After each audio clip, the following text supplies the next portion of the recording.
Welcome back to Big TV Digital Exclusive. Big breaking news చూస్తున్నాం.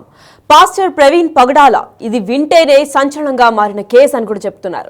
అసలు దీనిపైన ఇంకా క్లారిటీ రావట్లేదు. చనిపోవడానికి కారణం ఏంటి? ఇది హత్య లేదంటే ఇంకా ఎవరైనా దాడి చేశారా అని పలు అనుమానాలు కూడా బయటకు వ్యక్తమవుతున్నాయి. ఎస్, పాస్టర్ ప్రవీణ్ పగడాల మృతికి కారణంపై అస్సలు క్లారిటీ రావడం లేదంటున్నారు. అంతేకాకుండా సీసీటీవీ ఫుటేజ్ లో స్పష్టత కూడా ఎటువంటి స్థాయిలో కూడా కనిపించడం లేదు. సీసీటీవీలో ఉండేది ఒకటి, పోలీసులు చెప్పేది ఒకటి, డాక్టర్స్ చెప్పేది మరొకటి. అసలు ఏది నమ్మాలి అని కూడా క్రైస్తవ సంఘాలు ప్రశ్నిస్తున్నాయి. సీసీటీవీ ఫుటేజ్ లో యాక్సిడెంట్ గానే ఉన్నా కూడా బుల్లెట్ కి ఎవరైనా ఢీ కొట్టారా అనే అనుమానాలు వ్యక్తమవుతున్నాయి. అసలు ఫస్ట్ డౌట్ ఏంటంటే బండి స్కిడ్ అయిందా లేదా ఎవరైనా ఢీ కొట్టారా అని క్వశ్చన్ రేస్ అయింది. దాని తర్వాత అసలు పెదం కట్ అయ్యేలాగా దెబ్బ ఎలా తగిలింది, హెల్మెట్ పెట్టుకున్నా సరే ముఖానికి అంత పెద్ద గాయం ఎలా అయ్యింది అని కూడా డౌట్స్ వస్తున్నాయి. అంతేకాకుండా ఎడమ కాలి తొడ దగ్గర గాయం ఎలా అయ్యింది, చిన్న గాయాలకే ప్రాణం పోతుందా అని కూడా అడుగుతున్నారు. నిజంగా అంత పెద్ద డ్రాస్టిక్ యాక్సిడెంట్ అయితే బట్టలు చినిగిపోయి రక్తాలు చిమ్ముతూ ఉండాలి, కానీ బాడీ పైన ఎటువంటి తీవ్ర స్థాయిలో గాయాలు లేకుండా తను మృతి చెందాడు. అంతేకాకుండా లాస్ట్ కి అంత లోయలో పడితే తన పైన బండి ఉంది, బండి ఫస్ట్ పడిపోయి బాడీ ఎక్కడ ఉండాలి, కానీ అసలు ఎవరో ప్లాన్ చేసి అలా పెట్టినట్లు ఏంటిది అని కూడా క్రైస్తవ సంఘాలు క్వశ్చన్ చేయడం స్టార్ట్ చేశాయి. ఇది ప్రవీణ్ పగడాల మృతి పైన కేసు ఒక్కటే కాదు, క్రైస్తవ సంఘాలు మాత్రమే కాదు, మొత్తం ఇండియా షేక్ అవ్వాల్సిన న్యూస్ అని కూడా చెప్పుకుంటూ వస్తున్నారు. ఎందుకంటే ఇలాంటి ఒక కేసుని ఎప్పుడు చూడలేదు. ఎందుకంటే అది యాక్సిడెంట్ లాగా చిత్రీకరిస్తున్నారా లేదంటే నిజంగానే యాక్సిడెంట్ జరిగిందా అన్న కోణంలో కూడా అనుమానాలు వ్యక్తం అవుతున్నాయి. ప్రవీణ్ పగడాల మృతిపై క్రైస్తవ సంఘాలు కూడా అనుమానాలు వ్యక్తం చేస్తున్నారు. దాంట్లో పలు డౌట్స్ కూడా వాళ్ళు క్వశ్చన్ చేస్తున్నారు. డౌట్ నెంబర్ 1 ఏంటి అంటే, బండి ఎందుకు దెబ్బ తినలేదు? ఒకవేళ ఇంత పెద్ద యాక్సిడెంట్ జరిగి నిజంగా అంత ప్రాణాలు పోయే స్థితిలో ఉంటే బండి చిన్న యాక్సిడెంట్ కి బండి రాక్కుంటూ వెళ్ళిపోయి అక్కడ స్క్రాచెస్ అన్ని కూడా బండి పైన, హెల్మెట్ పైన, బాడీ పైన కనిపిస్తూ ఉంటుంది. అలాంటి ఇంత పెద్ద మేజర్ యాక్సిడెంట్ లో ప్రాణాలు పోయింది ప్రవీణ్ పగడాల పాస్టర్ కి అయినప్పటికీ కూడా బండికి ఎటువంటి గాయాలు లేకుండా నీట్ గానే ఉంది అని అంటే ఇది ఖచ్చితంగా అనుమానంలోకి తీసుకోవాల్సిన, అసలు ఖచ్చితంగా ఇన్వెస్టిగేట్ చేయాలి అని కూడా క్రైస్తవ సంఘాలు ప్రశ్నిస్తున్నాయి. అదే సెకండ్ డౌట్ ఏంటి అంటే, దుస్తులు ఎందుకు చినిగిపోలేదు? నిజంగా యాక్సిడెంట్ అయితే చిన్న గాయం అయితేనే ప్యాంట్ లేదా షర్ట్ అసలు గాయం జరిగిన చోట అంటే విచ్చలవిడిగా చినిగిపోతూ ఉంటాయి. రోడ్ ఎంత రఫ్ గా ఉంటుందో తెలుసు, పైగా సైలెన్సర్ ఒకవేళ తన పైన పడితే ఆ హీట్ కే క్లాత్ ఎంత స్ట్రాంగ్ క్లాత్ వేసుకున్నా కానీ అది కాలిపోతుంది. అలాంటివి ఏమీ జరగకుండా బట్టలు ఉన్నవి ఉన్నట్లుగానే ఉన్నాయి, దెబ్బలు లోపలయ్యాయి కానీ బ్లడ్ అంతా బయటకు చిమ్ముతుంది. అసలు ఏంటి, ఏ కోణంలో ఈ కేసుని దర్యాప్తు చేయాలో కూడా అర్థం కాని పొజిషన్ అయితే కనిపిస్తోంది. అసలు బండిని తీసుకెళ్లి కింద పెట్టినట్లు ఎందుకు ఉంది? నిజంగానే అలా పడిపోయింటే బండి ఒక చోట, బాడీ ఒక చోట ఉండాలి, కానీ బండి తన పైన ఎలా ఉంది, ప్రాపర్ గా తన పైన బండి పెట్టినట్టు ఎలా అలా ప్లాన్ ఎలా చేశారు అని కూడా తీవ్ర స్థాయిలో డౌట్లు వెలువెత్తుతున్నాయి. అంతేకాకుండా హెల్మెట్ ఉండగా ముఖంపై అంతటి గాయాలు ఎలా అయ్యాయి? ఎందుకంటే హెల్మెట్ ముఖం పైన గాయాలు కాకూడదని లేదంటే బ్రెయిన్ కి ఏం దెబ్బ తగలకూడదని హెల్మెట్ పెట్టుకుంటూ ఉంటారు. ఆ బండిలో సీసీటీవీ ఫుటేజ్ లో కూడా క్లియర్ గా కనిపిస్తుంది తను హెల్మెట్ పెట్టుకున్నారు, వెనకాల ఒక బ్యాగ్ ఉంది, అన్ని పెట్టుకుని జాగ్రత్తగా మెల్లగా నడిపించుకొస్తున్నా, కానీ ఇంత దారుణానికి ఎలా పాల్పడ్డారో, అసలు ఇంత దారుణం ఎలా జరిగింది? ఒకవేళ అంత డ్రాస్టిక్ యాక్సిడెంట్ అయితే బండికి దెబ్బలు ఉండాలి, బట్టలు చినిగిపోయి ఉండాలి, హెల్మెట్ పెట్టుకున్న తర్వాత ముఖానికి ఫేస్ కి గాయాలు కాకుండా ఉండాలి, కానీ ఎలా అయ్యింది అని కూడా క్వశ్చన్స్ రేస్ అవుతున్నాయి. అయితే ఇదే నేపథ్యంలో ప్రమాద ప్రాంతంలో చెక్క ముక్క అయిన తర్వాత దానిపై రక్తపు మరకలు ఎలా అయింది అంటే, ఇప్పుడు బండి పైన రక్తపు మరకలు వస్తే గాయాలు కూడా ఉండాలి, గాయాలు లేకుండా అంతటి రక్తపు మరకలు ఎలా వచ్చాయి? ఎవరో నిజంగా చిత్రీకరించినట్టు హెల్మెట్ లోపల రక్తం బ్లడ్ క్లాట్ అయి ఉంది, అంతేకాకుండా ట్యాంక్ పైన బ్లడ్ ఉంది, విపరీతంగా బ్యాక్ టైర్ పైన బ్లడ్ ఉంది, సీట్ పైన కూడా బ్లడ్ ఉంది. ఎవరో ఇది ఖచ్చితంగా చిత్రీకరించి బ్లడ్ అలా పోసేసి వెళ్ళినట్టే అనిపిస్తుంది, కానీ గాయాలు బయట షో అప్ చేయకుండా లోపలనే గాయాలైతే ఇంతటి బ్లడ్ ఎలా చిమ్ముతుంది? పైగా హెల్మెట్ పెట్టుకున్న వాళ్ళకి పెదం ఎలా కట్ అవుతుంది అని కూడా క్వశ్చన్స్ రేస్ అవుతున్నాయి. అంతేకాకుండా బండి హెడ్ లైట్ పైన దాడి చేశారా అని డౌట్స్ ఎందుకు వస్తున్నాయంటే, దాడికి ముందే హెల్మెట్ పైన అదేమి దెబ్బలు కూడా లేకుండా హెడ్ లైట్ పైన కూడా దాడి చేసినట్టు కనిపిస్తోంది. హెడ్ లైట్ ముందు నుంచే ఇబ్బందిగా ఉంది అనుకుంటే సీసీటీవీ ఫుటేజ్ లో కూడా హెడ్ లైట్ ని చూసుకున్నట్లయితే ముందుగానే లైట్ ప్రాబ్లం వచ్చినట్టు ఉంది.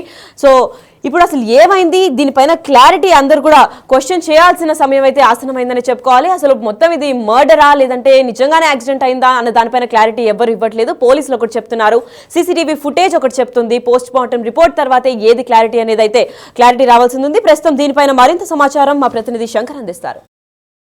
ప్రముఖ పాస్టర్ ప్రవీణ్ పగడాల మృతి పట్ల అయితే నిన్నటి నుంచి కూడా ఒక సందిగ్ధత నెలకొంది. ఈ నేపథ్యంలోనే అనేక అనుమానాలు వ్యక్తం చేస్తున్నారు. అయితే ఈ నేపథ్యంలో ప్రముఖ మోటివేషనల్ స్పీకర్ అయితే మహమ్మద్ షఫీ కూడా ఇక్కడ హాజరయ్యారు. ప్రస్తుతం మనతో ఉన్నారు షఫీ గారు. షఫీతో మాట్లాడే ప్రయత్నం చేద్దాం. సార్ చెప్పండి, అసలు ఇక్కడ రావడానికి కారణం ఏంటి? అసలు ఈ మృతి పట్ల ఏమైనా అనుమానాలు మీకు ఏమైనా ఉన్నాయి?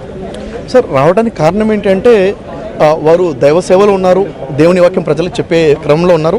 ఆధ్యాత్మిక ప్రపంచంలో నాకు ఒక సన్నిహితమైనటువంటి పరిచయం ఉంది. రండి సార్. సన్నిహితుడి నుండి ఎప్పుడైతే విషయం తెలిసానో తట్టుకోలేకపోయాను సార్. యాక్చువల్గా ఇది ఎవరో ట్రోల్ చేస్తున్న విషయం అయితే మంచుకుంటూ అని అనిపించింది నాకు ఈ పోస్టర్ చూసిన తర్వాత న్యూస్ చూస్తే అర్థమైంది లేదు ఇది నిజమే, ప్రమాదవశాత్తు చనిపోయారన్న విషయం తెలిసిన తర్వాత కొన్ని విషయాలు తెలిసి వచ్చాయి. విజయ్ కుమార్ గారి ద్వారా తెలిసిన విషయం ఏంటంటే ఇక్కడ రెండో కోణం కూడా ఉంది. ఇక్కడ నా పన్నాగం ప్రకారంగా ఏదైనా జరిగి ఉండే అవకాశం ఉందన్న విషయం కూడాను ఎప్పుడైతే తెలిసిందో నాకు చాలా బాధ అనిపించింది. అంటే ఇలా కూడా ఒక అవకాశం ఉందా? తర్వాత నేను అనుకున్నాను లేదు, ఖచ్చితంగా నేను వెళ్ళాలి. ప్రవీణ్ పగడాల గారి విషయంలో ఏదైతే జరిగిందో అది కుట్ర కోణంలో ఏదైనా జరిగి ఉంటే మాత్రం న్యాయం కోసం పోరాడేంతవరకు నేను నిలబడాలన్న ఆలోచనతో ఇక్కడికి వచ్చాను.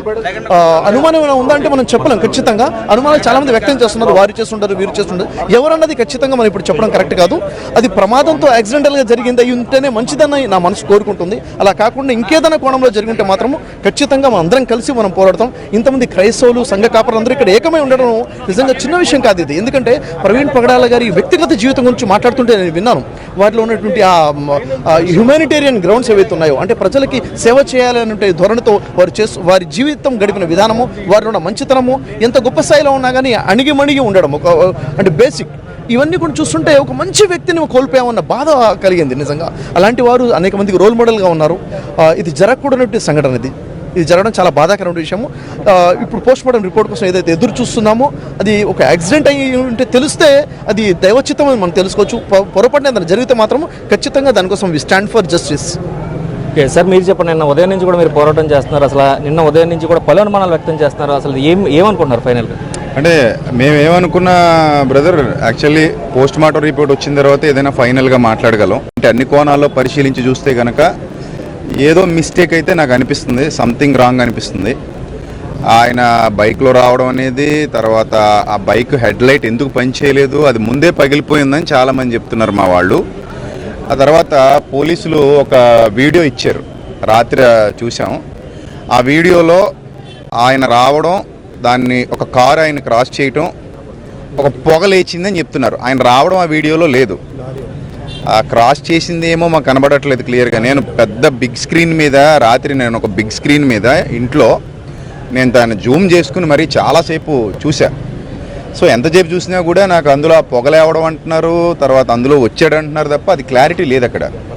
రెండోది, ఒక ఫోటో మీకు చూపిస్తాను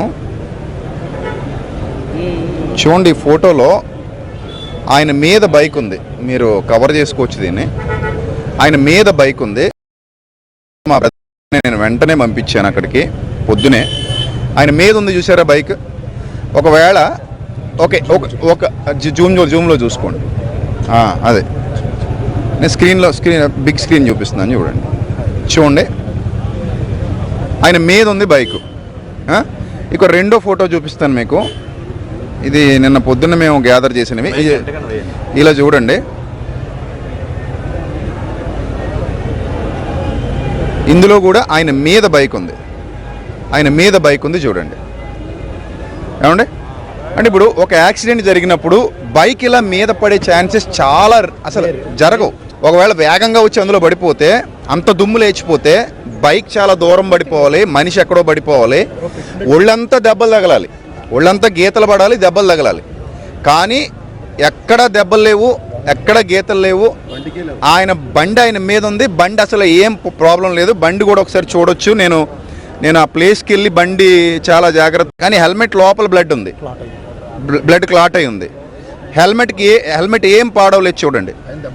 హెల్మెట్ అంతా యాజ్ ఇట్ ఈజ్ బాగుంది. రెండోది బైక్ చూడండి, బైక్ ఎంత నీట్గా ఉందో చూడండి. అసలు ఏ ఇబ్బంది లేదు బైక్కి. సో ఆయన మీద బండి ఉన్నప్పుడు సైలెన్సర్ ఎంత వేడిగా ఉంటుంది, ఖచ్చితంగా డ్రెస్ కాలిపోలేదు. ఇప్పుడు రాత్రి నేను అడిగితే రాత్రి ఏం చెప్తున్నారంటే ఇది యాక్సిడెంట్ అనే ఫిక్స్ అయిపోయారండి అని నాకు ఒక పెద్ద రిపోర్టర్ గారు చెప్పారు. ఆ ఛానల్ పేరు నేను చెప్పను, కానీ ఒక పెద్ద రిపోర్టర్ గారు నాతో టచ్లో ఉన్నారు. నాకు ఏం చెప్పారంటే, సార్ ఇది యాక్సిడెంట్ అని అందరూ ఫిక్స్ అయిపోయారు సార్, రేపు మీకు అదే చెప్తారు సార్ అంటున్నారు. అంటే పోస్ట్ మార్టం జరగకముందే ఫిక్స్ అయిపోయారు, రేపు అదే చెప్తారు అంటున్నారంటే మరి దాన్ని మేము ఎలా అర్థం చేసుకోవాలో నాకు అర్థం కాలేదు. అది తర్వాత విషయం ఏంటంటే, ఆయన ఒంటికి కొంచెం బురద అంటుకున్నట్టుగా కనిపిస్తుంది.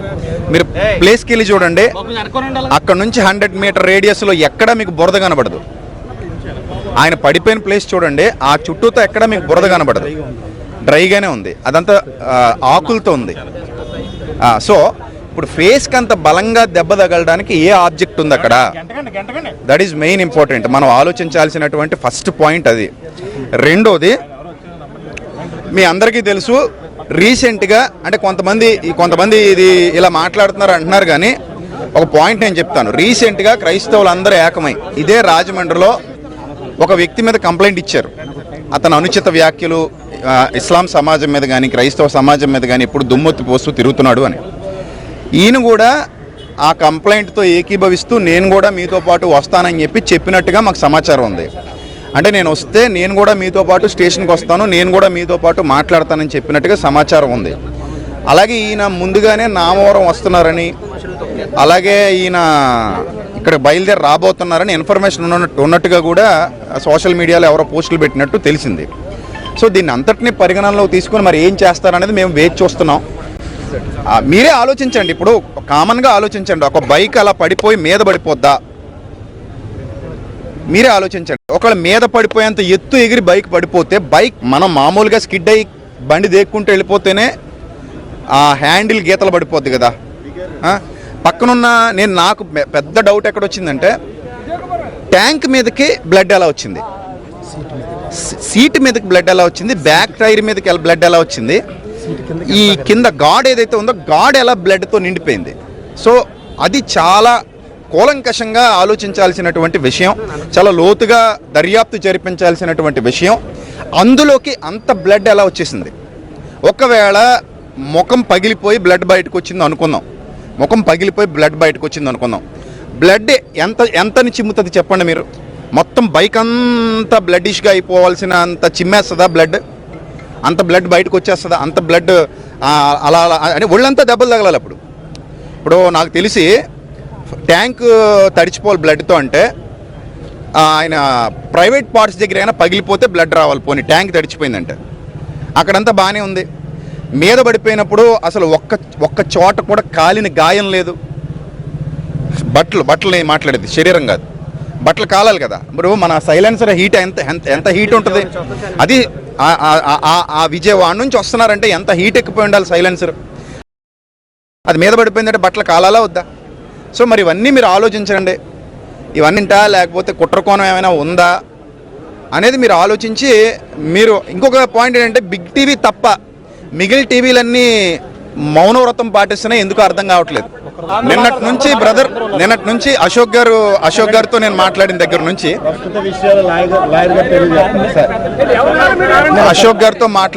నుంచి బిగ్ టీవీ తప్ప ఇక ఏ టీవీ కవర్ చేయలేదు, న్యూస్ రావట్లేదు.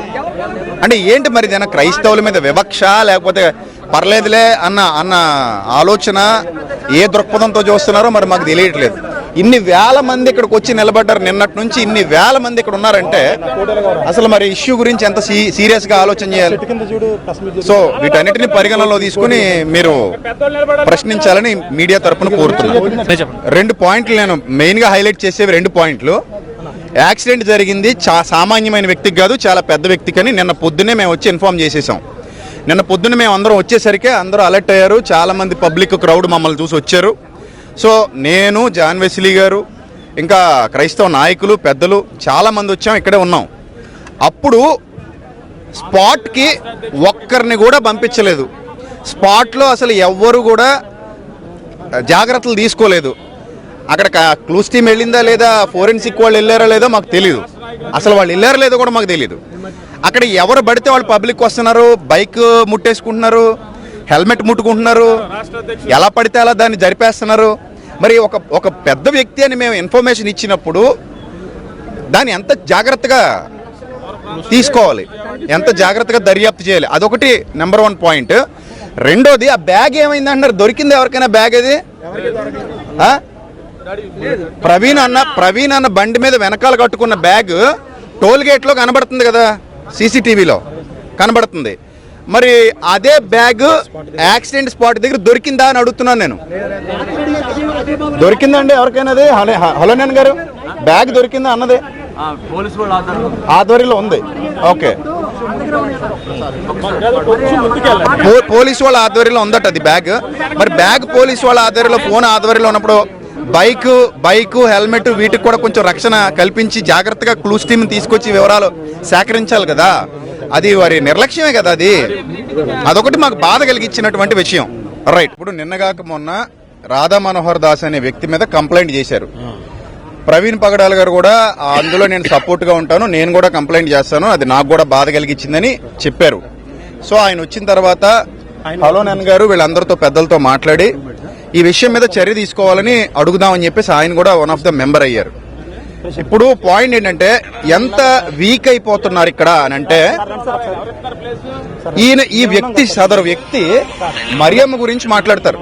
చూడండి ఏమని మాట్లాడారు.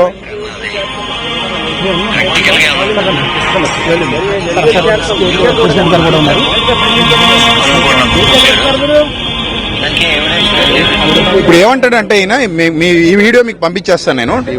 ఈయన ఇందులో ఏం మాట్లాడతాడంటే, మరియమ్మ అనే ఆవిడ ఎవరితోనో వ్యభిచారం చేసి యేసుక్రీస్తుని కన్నది, అందుకే ఆవిడ ఎప్పుడు యేసుప్రభు తల్లి అని చెప్పుకోలేదు.